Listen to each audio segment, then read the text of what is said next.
Você tem dificuldade em fazer com que crianças com TDAH compreendam o conteúdo acadêmico na sua sala de aula? Então esse vídeo é exatamente o que você precisa. E hoje temos a professora Maria Edu Virges, uma mestre em ensino de linguagem e também especialista em educação especial. E ela vai nos mostrar como lidar com as dificuldades no processamento de informações auditivas e visuais sobre as crianças com TDAH em sala de aula. E também estratégias práticas que os professores podem usar para intervir na aprendizagem dessas crianças. E olha só! Não se esqueça de se inscrever em nosso canal, ativar o sininho. Nós estamos aqui para ajudá-los a aprimorar as suas habilidades como professor e também fazer a diferença na vida dos nossos alunos. Chegou a hora, vamos aprender juntos com a professora Maria Edu Virges?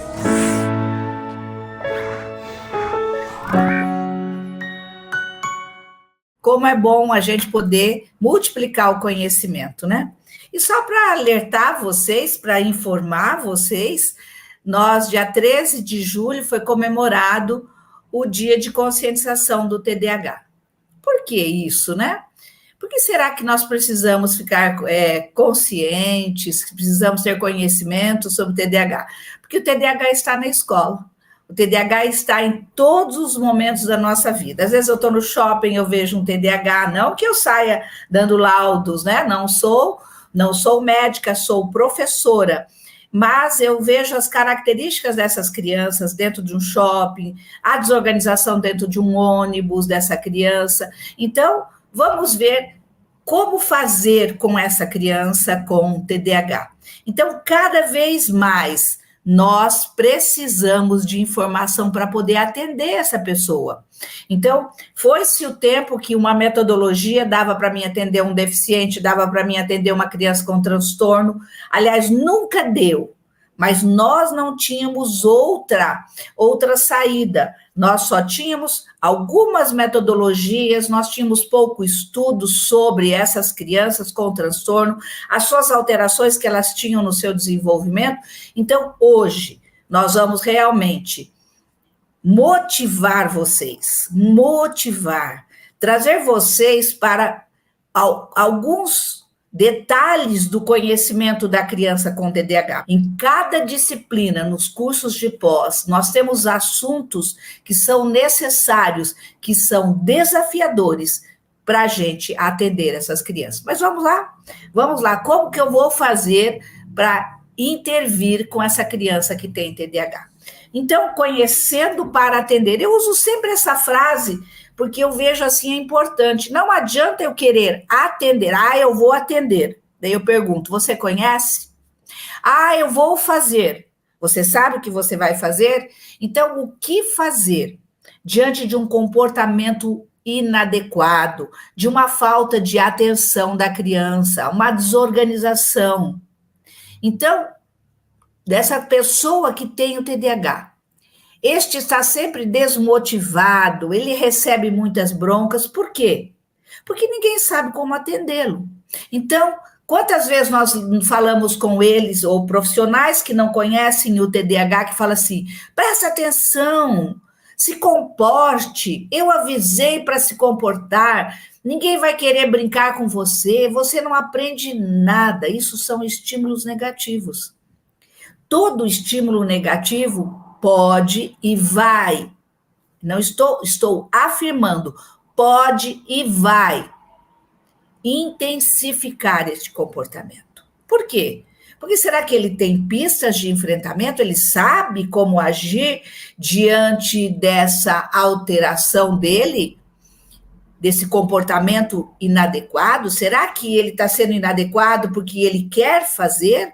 Então, nós percebemos que a falta de conhecimento faz com que a gente estimule a criança negativamente e está intensificando aqueles que nós podemos dizer, aquelas alterações que são negativas. Então, isso é desafiador, porque muitas vezes nós só sabemos dar uma bronca.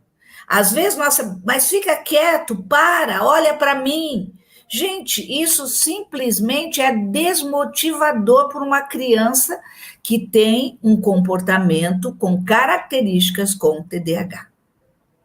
Então, não é, a criança não sabe o que fazer e nós estamos sendo desafiados quando nós não temos conhecimento. Então, o conhecimento é que vai fazer a diferença na vida desta criança e no seu trabalho educacional. Quando nós sabemos que essa criança tem uma desatenção, quando nós sabemos que essa criança é impulsiva, quando nós sabemos que essa criança é desorganizada, não porque ela quer, é porque o seu cérebro, o seu ser nasceu assim. E nós vamos ter que entender para poder atender, ok? Então vamos lá. Pelas mais variadas razões, desde a inocência até a falta de formação científica, ou até mesmo de má fé, alguns chegam a afirmar que TDAH não existe. Outros chegam a dizer para a gente é uma invenção médica ou da indústria farmacêutica para terem lucros com o tratamento. Então, olha bem, quem já não ouviu isso? Quem já não ouviu essas informações? Então, essa inocência simplesmente não existe. Isso é falta de formação científica.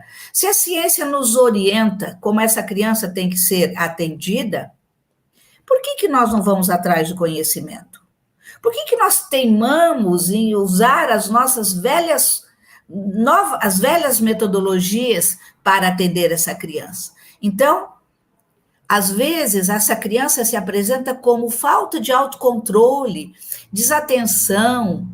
Muitas vezes, a falta de autocontrole, desatenção, acaba prejudicando essa criança nas suas situações do dia a dia. E isso tem um impacto muito grande no comportamento dele e, consequentemente, no ato de aprender. Porque para aprender, eu preciso do quê? Eu preciso de prestar atenção, eu preciso de iniciar algo e terminar algo, né? Qualquer atividade eu tenho início, meio e fim. Até para escovar os dentes, até para pentear meu cabelo, colocar uma roupa. Imagine na sala de aula, onde eu tenho que pegar o meu caderno, pegar o meu livro, pegar os lápis, pegar a minha borracha, olhar para o professor, sentar, ajustar o meu corpo numa carteira. Tudo isso requer de organização. Tudo isso requer o quê? Atenção. Então, todos os dias nós percebemos que cada vez mais nós estamos vendo crianças desatentas, crianças com comportamentos alterados, crianças desorganizadas, que não conseguem se controlar. E com isso, o ato de aprender, que requer muitos desafios, é deixado de lado. Por quê que nós não aprendemos? Por que nós temos dificuldade, nós como profissionais, temos dificuldade de ver aquelas crianças que são diferentes? E neste momento nós estamos falando de uma criança com TDAH. Então, os sintomas do TDAH podem estar presentes desde muito cedo. Então, um dia perguntaram para mim, professora, quando que um médico pode fechar um laudo de uma criança TDAH? Isso vai depender de uma boa anamnese médica, isso vai depender da forma como o médico está olhando essa criança, do relatório que essa criança recebe. Às vezes pode ser muito cedo, mas às vezes tarde demais. Então, a gente vê que desde cedo a gente observa uma criança muito agitada. Aquela criança que a mãe põe uma meinha, de repente essa meia não está mais no pé, de repente ela morde as mãos, de repente ela gira rolando na cama e gira e rola mais vezes, é uma agitação constante, choros frequentes desde bebê. Chora de manhã, chora à tarde, chora à noite, porque o choro é uma comunicação. Quando uma criança chora de bebê, é porque ele quer dizer algo. Eu estou com fome, minha fralda está molhada, estou desconfortável. O choro tem uma comunicação. E a nossa criança, que possivelmente possa ser um TDAH, ela tem um choro frequente porque ela se sente incomodada com todas as coisas. Ela capta todos os barulhos na cabecinha dela, as roupas são desconfortáveis, aquilo que ela come, muitas vezes a deixa agitada, então ela tem dificuldade de esperar a sua vez, esperar a mãe terminar de trocar a fralda para poder dar a mamadeira, ela tem dificuldade de permanecer sentada para ouvir uma história. Então, desde muito cedo, a gente percebe, meu filho é diferente. A criança que está no CMEI é diferente. Então, a gente vê, não que nós vamos sair dando laudo por aí, nem eu, só se tiver algum médico neurologista aqui nos ouvindo, é eles que têm mecanismos de enfrentamento para dar um laudo de uma criança.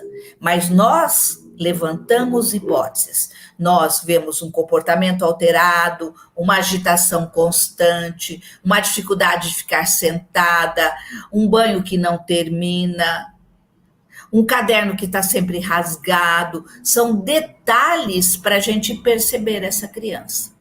E agora eu pergunto para vocês, será que só com 15 slides que eu preparei, será que é o suficiente para a gente entender todo este transtorno?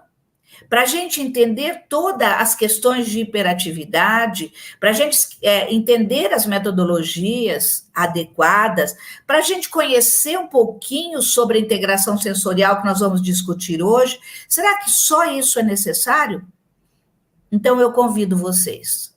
Eu convido vocês para fazerem um mergulho no conhecimento. Porque o que faz a diferença de um professor e de outro professor que atende uma criança TDAH? Está naquilo que ele tem, na ciência que ele tem, na forma metodológica que ele utiliza de forma assertiva para atender os seus alunos com TDAH. Essa é a diferença. Eu sempre me preocupo em convidá-los, em fazer vocês verem a importância dos nossos cursos de pós. Então, quais as ferramentas de enfrentamento para atender uma criança com TDAH? Quais serão as ferramentas de enfrentamento? Então, observem bem. O comportamento inquieto desta criança ou desatento dessas nossas crianças produz nela um desconforto. Vocês sabiam disso? Que produz nessa criança um desconforto em todas as dimensões da vida dessa criança. Quantas vezes eu já vi crianças apertando a mão, apertando o corpo dela, porque ela não sabe o que está acontecendo. Porque conforme... Por exemplo, quando ela começa a andar, a mãe já diz, olha, senta aqui, não ande ali. As demandas vão aumentando na vida desta criança, mas ela não sabe. E daí vem aquelas palavras negativas para a criança. Já mandei você sentar, já mandei você parar, para de se mexer tanto assim, para de se movimentar tanto assim. Então, as demandas aumentam para esta criança, mas as palavras negativas parece que persistem em acompanhar esta criança.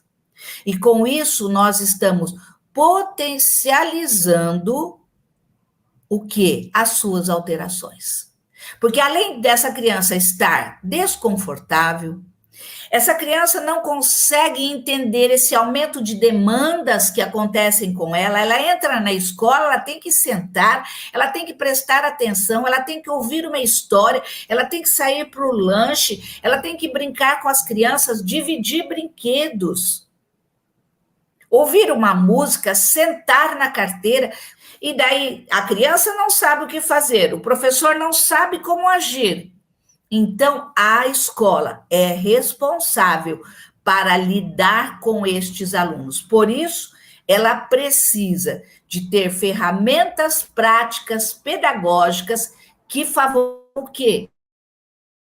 A sua interação social. E com isso, o aprendizado dessas crianças com TDAH. Mas quais seriam essas ferramentas práticas pedagógicas? A senhora está falando para nós das alterações, a senhora está falando para nós como essa criança se sente, a senhora está vendo como aumentam as demandas, tudo isso a senhora está descrevendo. Mas quais seriam as ferramentas práticas pedagógicas para atender essa criança? Primeiramente, sejam bem-vindas a este universo de TDAH. Nós não podemos mais ficar com as nossas velhas ferramentas. O professor deve renovar constantemente seus métodos, a sua forma de dar aulas, fazendo que a sua sala de aula, os seus alunos tenham momentos prazerosos a construir o seu aprendizado. Já devo ter falado várias vezes para você, mas vou repetir, porque repetir nunca é demais. Uma criança do 0 aos 12 anos, ela aprende de que forma? Ela aprende através de atividades lúdicas, ela aprende interagindo, ela aprende fazendo, experimentando. Tanto é que as bases nacionais comum curriculares diz a criança tem que sentir, perceber. Eu vejo que, às vezes, só olhar na lousa e copiar não é sentir, perceber e experimentar. Eu vejo que ali também não são atividades lúdicas. E isso é um terror para o TDAH. Por isso o caderno do TDAH é rasgado, é rabiscado, porque ele não consegue terminar uma atividade. Ainda mais se essa atividade não tem uma ferramenta lúdica. Não tem uma história, não tem uma gravura, não tem uma motivação para ele. Então, a escola, ferramenta de enfrentamento do professor, ele tem que renovar o ensino, tem que renovar aquilo que ele está fazendo. Para que a criança com TDAH aprenda, deve haver uma mudança muito claramente no interior das escolas. Eu sonho ainda com escolas renovadas. Eu sonho com professores que buscam cada vez conhecimento para atender essa diversidade. Tantos e tantos transtornos. Neste momento, nós estamos com o TDAH. Vocês que ele se sente desconfortável, ele não sabe como agir, ele não nasceu com pistas de enfrentamento. Por quê? Porque ele tem alterações no seu lobo frontal. Esse lobo frontal, ele é responsável pelo meu planejamento, pelas minhas ações, por aquilo que eu faço, pela minha organização, pelo meu controle. É aqui que começa o meu controle. Então, vamos ver quais os princípios que um profissional da educação, pode ser professor na sala de aula, pode ser na terapia clínica, eu preciso conhecer quais são esses princípios, ok? Será que nós estamos deixando as crianças de lado e fazendo com que elas queiram funcionar somente com mecanismos de adulto? Então, vamos ver quais são esses princípios que a escola tem que estabelecer para atender essas crianças com TDAH? Então, meninas e meninos, são princípios, são ciência. Princípios não é algo que eu estou falando, não é algo que a Mara fala, que outro profissional pode falar. Princípios, a ciência descobriu que este cérebro, esta criança TDAH, funciona desta forma. Isso é ciência. E quantas coisas de ciência vocês vão aprender neste curso de TDAH? Não só esses princípios, mas outros princípios. Por quê? Quando a ciência descobre algo, é como ela desce para nós. Olha, eu estou dando uma bola de cristal para vocês, para que vocês possam atuar nas escolas, para que vocês possam melhorar a vida dessas crianças. Porque se nós não atendermos, eu vou falar bem baixinho, se nós não atendermos o desenvolvimento dessas crianças, com essas pistas que a ciência nos orienta, pode ter certeza que o mundo lá fora vai cobrar bem alto dessas crianças. E olha bem a nossa parcela de culpa. Olha bem a nossa parcela de culpa. Então, vamos ver quais são esses princípios? Estabelecer rotinas. Professora, isso é feito... Quando a senhora fala do TEA, a senhora fala sobre isso. Quando a senhora fala do TOD, sim, todos os transtornos, até eu, que sou uma pessoa típica, eu preciso dessa rotina. A rotina nada mais é que uma organização, que uma estrutura básica para que eu possa ter segurança, para que eu possa saber o que eu vou fazer. Por exemplo, quando quando vou fazer uma viagem, eu vou pelo Waze, ok, mas eu gosto de saber por onde eu vou passar. Por que eu preciso dessa organização? Essa organização me dá segurança. Cada um de nós temos uma fórmula mágica para nos dar segurança, mas as nossas crianças ainda não têm esta fórmula mágica. Por isso, nós, terapeutas, nós, professores, nós, família, precisamos estabelecer uma rotina. E essa rotina tem que ser organizada, estruturada, com dicas das tarefas a serem executadas. Eu vou dormir com quem? Uma criança chega na minha casa,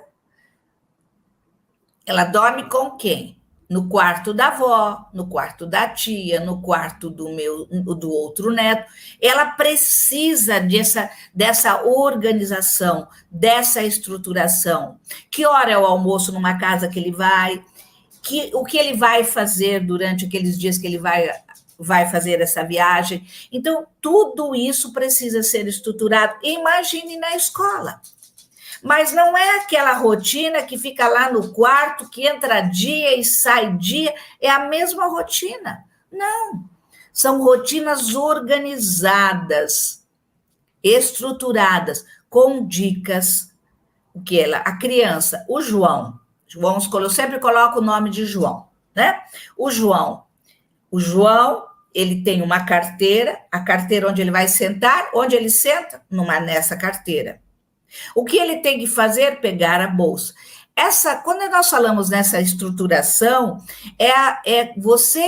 cada vez que você estrutura, desenvolve isso detalhe por detalhe, você está dando segurança para essa criança, você está dando organização para essa criança e, principalmente, você está melhorando, lembra do desconforto que eu falei agora há pouco?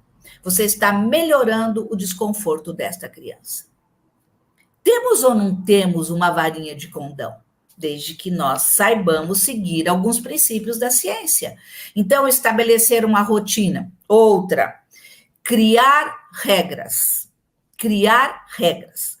Ontem eu estava dando uma aula e eu falei para os professores, a regra é importantíssima. Mas por que a regra é importantíssima? Porque a regra é uma definição do que vai ser feito.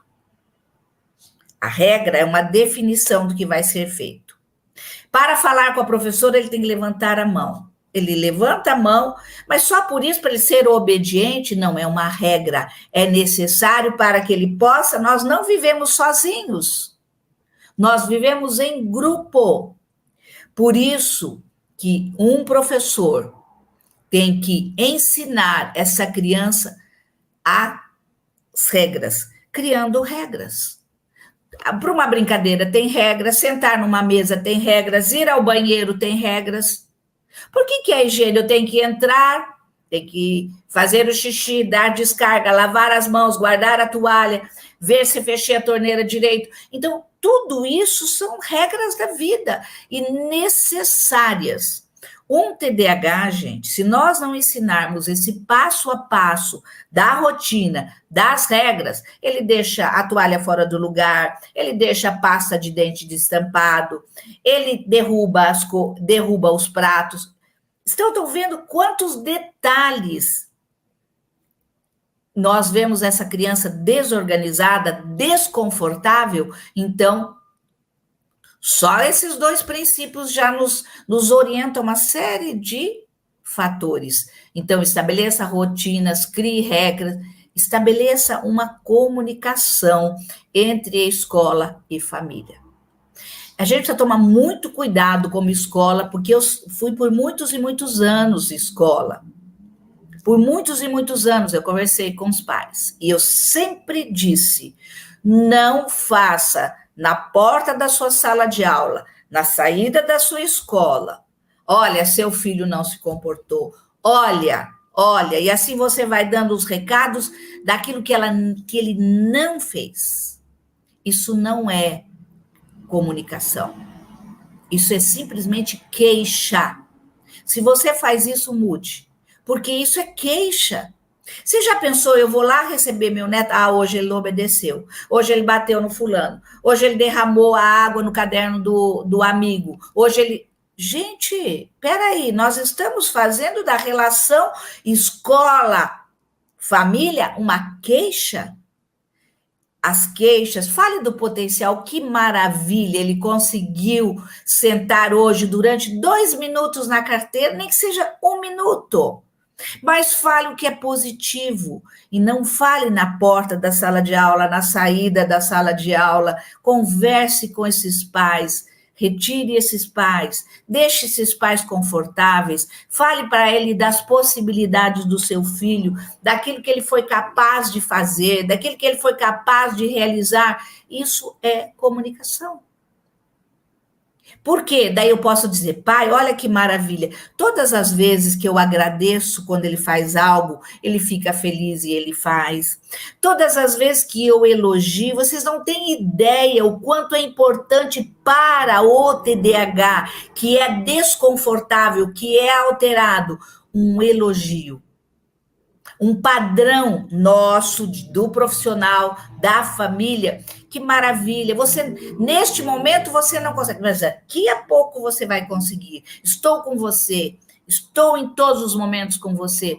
Parece que essa linguagem não está mais existindo na escola e na família.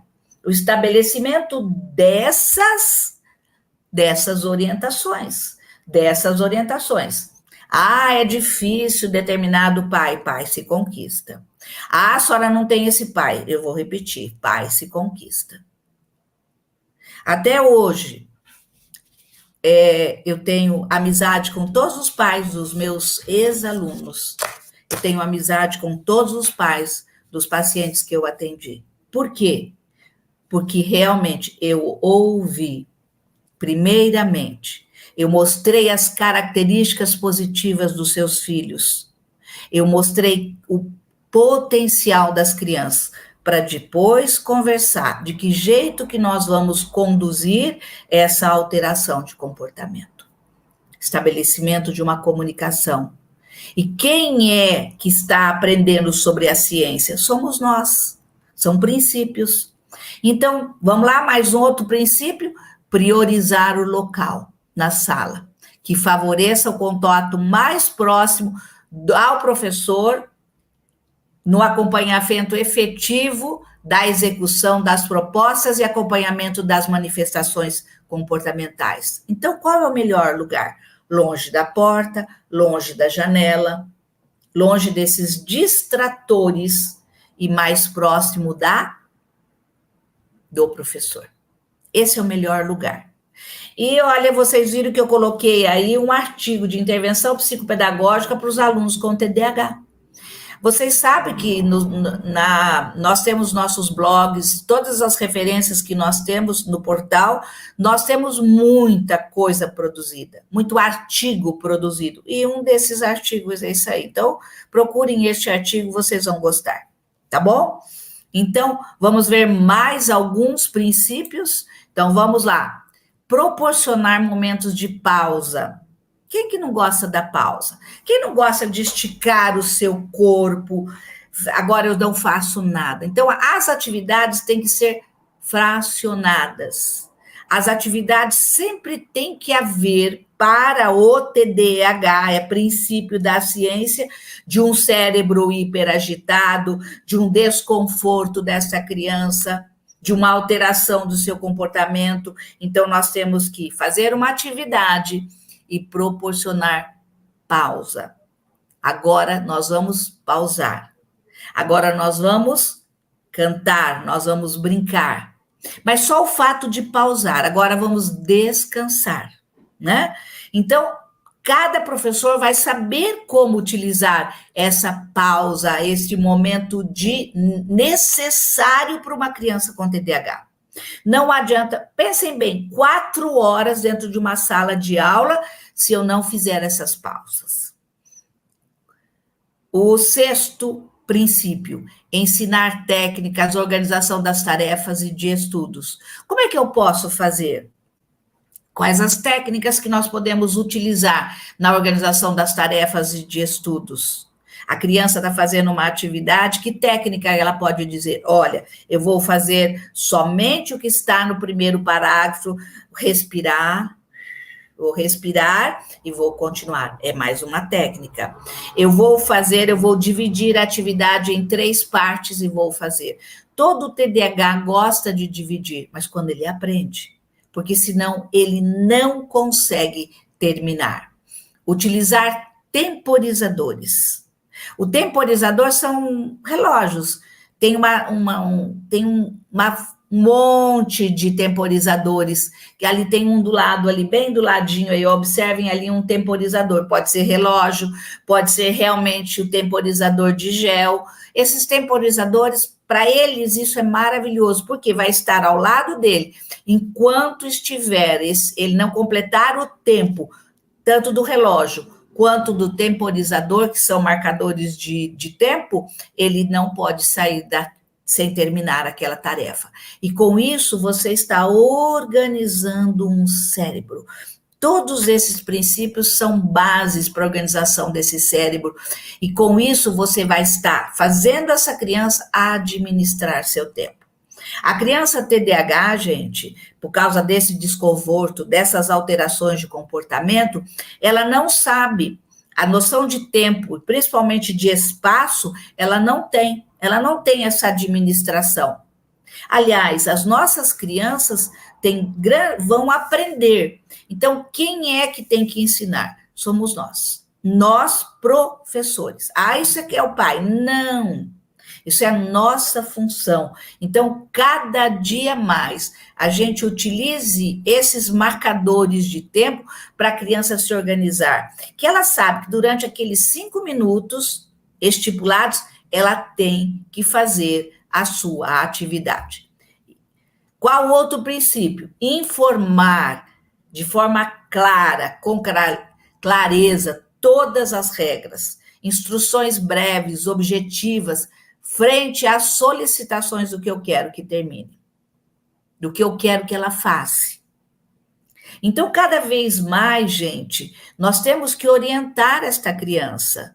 Professora, mas a senhora não conhece o meu TDAH. Conheço muitos TDAHs. E nós temos tipo combinado, tipo desatento, tipo impulsivo. Nós temos uma diversidade de TDAHs. Mas nós temos que informar a ele. Eles não sabem como conduzir. Eles vão aprender? Sim, esses princípios que eu estou, norteadores, são princípios que nós profissionais, que nós terapeutas precisamos ter para quê? Para que essa criança funcione. Quantos detalhes, né? Quantos detalhes. Então, aqui mais algumas pistas de enfrentamento que você pode utilizar na escola. E vocês terão muito mais. Como eu disse, já falei várias vezes dessa imersão, então eu convido vocês a fazerem essa imersão, né? Então, vamos lá. Quantos detalhes? Embora as pessoas com TDAH muitas vezes persigam novidades, mas se elas se irritam com a rotina. Mas vamos mostrar uma rotina muito mais lúdica, uma rotina mais gostosa de ser feita. Faça em casa, ensine os pais a fazer isso, porque a nossa criança precisa desses incentivos para poder fazer. Então, vale a pena desenvolver uma rotina diária, e rotina não é uma rotina que todos os dias você faz a mesma coisa. Todos os dias você faz combinados com ela. Você pode descobrir que, em vez de correr para terminar no último minuto, você tem tempo de sobra e se orgulha do que ele fez. Por causa do quê? Por causa da rotina. Porque o TDAH, ele procrastina todas as coisas. Ele vai deixando para depois, ele vai enrolando, vai, como dizia minha mãe, encebando isso daí, e ele vai deixando para depois. Então, um quadro de incentivos, o que eu preciso fazer. E com isso ele fica muito feliz quando ele consegue. Vocês não têm ideia do quanto que isso é desafiador, mas o quanto que é gratificante quando ele sabe que ele conseguiu fazer. Então, a rotina escolar com pausas regulares. Nós já falamos sobre esse princípio. Então, por que nós precisamos dessa rotina com pausas regulares? Porque o processo de aprendizagem é algo natural, que requer de uma complexa atividade mental. Por quê? Olha bem, envolve, quando eu estou aprendendo, quando eu estou realizando uma atividade, eu estou envolvendo o meu pensamento, eu estou envolvendo a forma como eu percebo aquela atividade, a forma como eu me relaciono, as minhas emoções. Eu não vou fazer. A professora mandou eu fazer, eu não quero fazer. As minhas emoções. E a memória nossa precisa ser conduzida, porque muitas vezes aquilo que a criança tem de memória de trabalho são somente de coisas negativas. E a parte motora. Nós vemos a importância dos atos motores, porque sentar é um ato de pausa, mas é um ato motor. Eu preciso ficar aqui quieta, eu não posso mexer tanto o meu corpo, então eu preciso entender sobre esses processos e eu preciso mediar esta minha criança. Professora, nós temos muitos alunos na sala de aula. Sim, sei muito bem. Caminho nas escolas, vejo o número de alunos, mas nós temos que cada criança dessa que tem TDAH precisa de um professor motivado, precisa de pais assertivos, para que essa criança, nós não vamos curar o TDAH, mas nós vamos melhorar a sua capacidade de aprendizagem. Rotina com pausas regulares. Reforçar positivamente atitudes acertadas do aluno. Quem que não gosta? Vamos lá, você consegue. Parabéns, bom trabalho, que maravilha! Quem não gosta? Vocês não têm ideia o quanto que o reforço positivo é fundamental para uma criança com TDAH. Então, olha o que eu escrevi naquela primeira frase ali. O comportamento da criança com TDAH é desigual, imprevisível, não reativo às intervenções normais. Ele não acha tudo legal, ele acha tudo muito, de novo, né? Então, tudo isso é uma criança com TDAH. Então, imagine ali que ela está desanimada, você consegue, você faz, você é capaz. Então, a relação entre o professor e o aluno TDAH deve favorecer o surgimento do quê? De meios para estimular e reforçar positivamente boas atitudes do aluno com transtorno.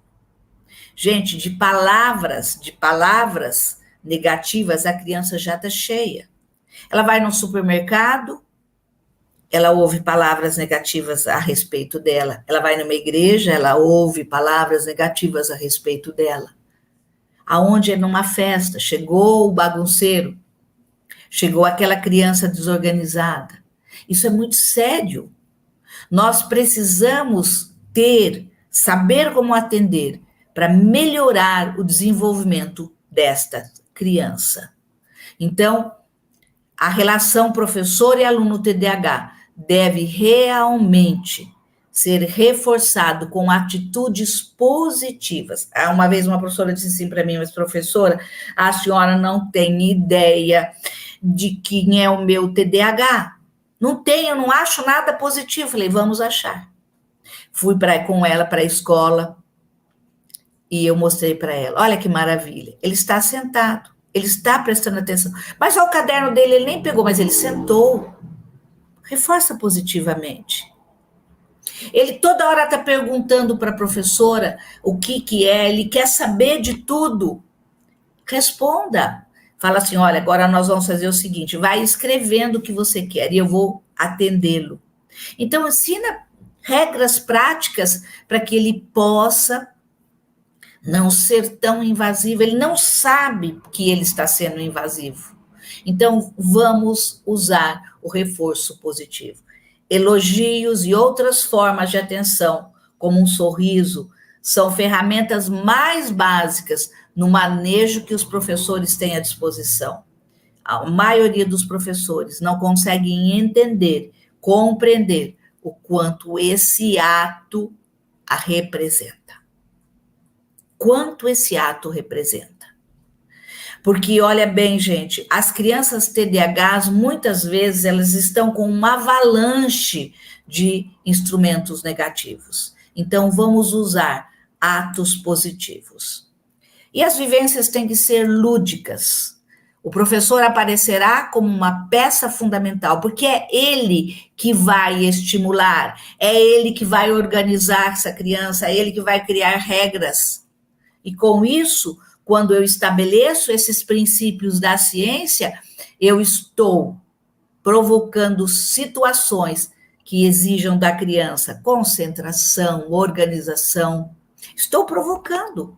Mas por quê? Porque eu estou trabalhando com vivências lúdicas, eu estou reforçando positivamente, eu estou seguindo todos os princípios que nós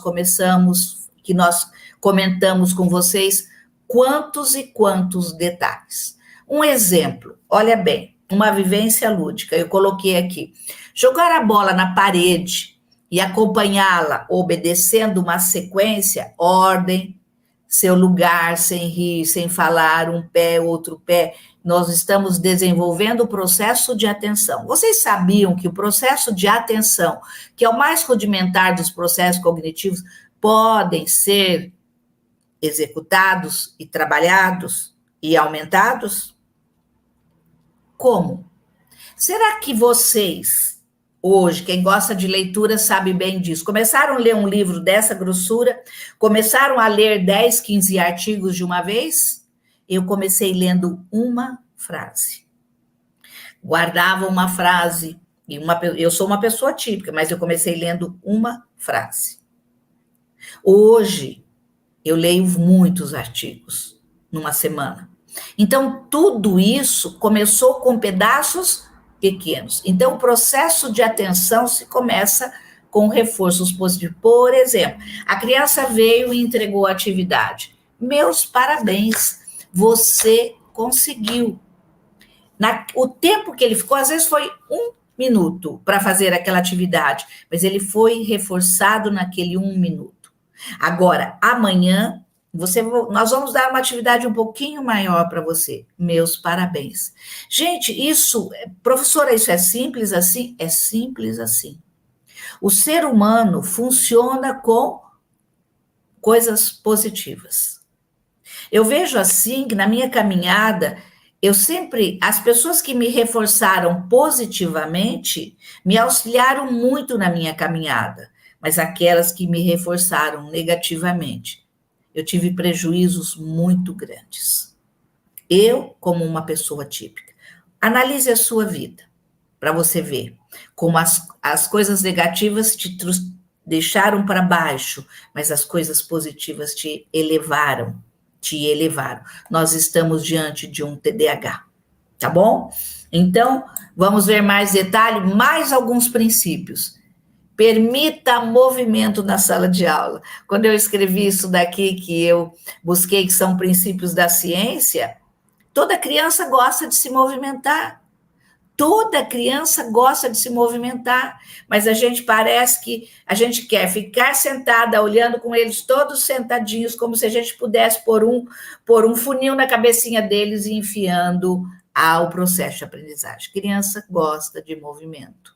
Então, vamos organizar, né, estes movimentos. Segundo princípio, peça a criança para buscar materiais, apagar o quadro, recolher... Mas isso são técnicas, professora? Não, são princípios. Porque quando eu deixo a criança ocupada, ela está obedecendo regras. Quando eu deixo a criança ocupada, eu estou fazendo aumentar o linear do processo de atenção. Que mais? O aluno deve ter reforços positivos. Novamente, falando sobre reforço positivo. Crianças hiperativas produzem melhor em sala de aulas pequenas. Eu vejo que a nossa lei de TDAH e dislexia, ela trouxe algumas coisas importantes para nós, mas uma das coisas que está sendo muito discutido é realmente sobre salas menores. É um princípio da ciência. E proporcionar um ambiente acolhedor.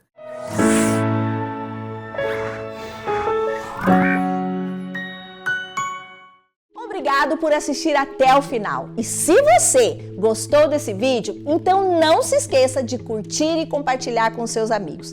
Isso ajuda muito a gente a disseminar o conhecimento para muito mais pessoas. E se ficou alguma dúvida ou sugestão, pode deixar aqui embaixo nos comentários que teremos o maior prazer em responder. Eu adoro quando vocês contam as histórias de vocês em sala de aula, porque isso enriquece muito a discussão. E aqui na Rema, o conhecimento não tem fim. Quer saber mais? Clique aqui no vídeo que está aparecendo na sua tela para aprender ainda mais. Até a próxima!